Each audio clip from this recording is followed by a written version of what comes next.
Un véritable film événement.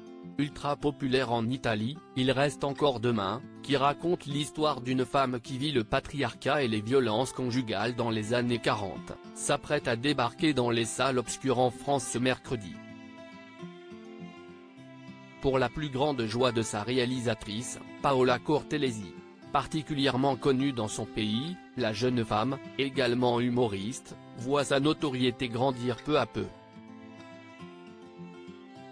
Retenez bien ce nom car son film va créer l'événement. À 50 ans, Paola Cortellesi débarque en France avec un film marquant.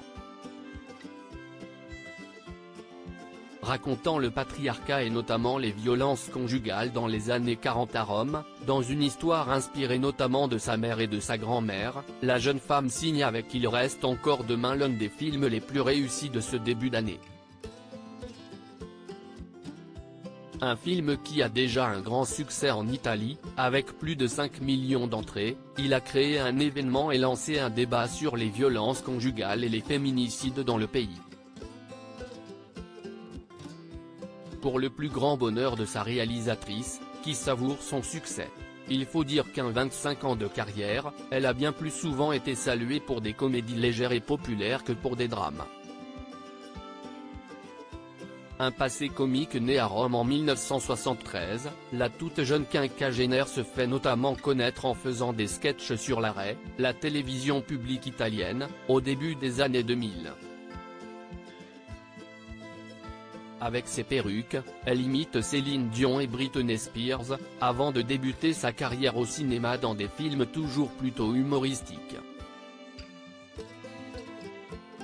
Une expérience dont elle garde un souvenir mitigé. Quand j'écrivais des sketchs pour la Rai, je ne travaillais qu'avec des hommes.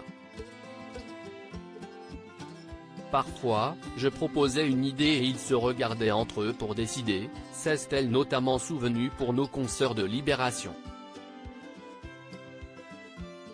Aujourd'hui plus libre d'écrire ce qu'elle veut, la pétillante italienne, qui a obtenu l'équivalent d'un César de la meilleure actrice en 2011, continue de s'entourer de personnes qui comptent pour elle.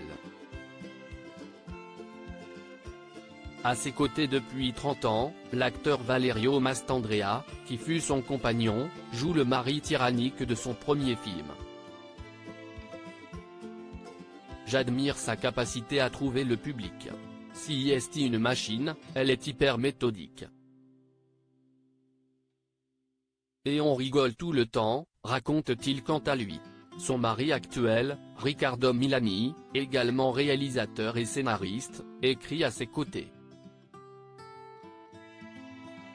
Le féminisme avant tout une machine que tout le monde aime, selon son entourage.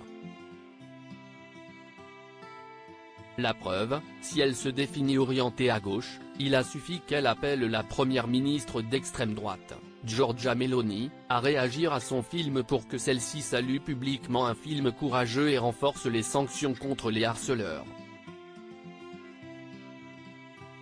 Un appel qu'elle revendique complètement, malgré les positions parfois ouvertement sexistes de Giorgia Meloni. Ce n'est pas le moment de penser aux divergences politiques.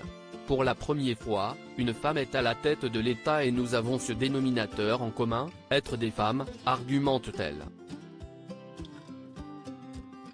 Un féminisme plus important que tout, surtout dans un contexte de lutte contre les violences faites aux femmes, qu'elle inculque aussi à sa fille, Laura, 11 ans. Je n'utilise pas le mot féminisme avec elle. Mais je lui inculque la liberté, le respect de soi-même et des autres, explique-t-elle. Et on espère qu'en Italie, comme en France, les choses vont enfin pouvoir changer.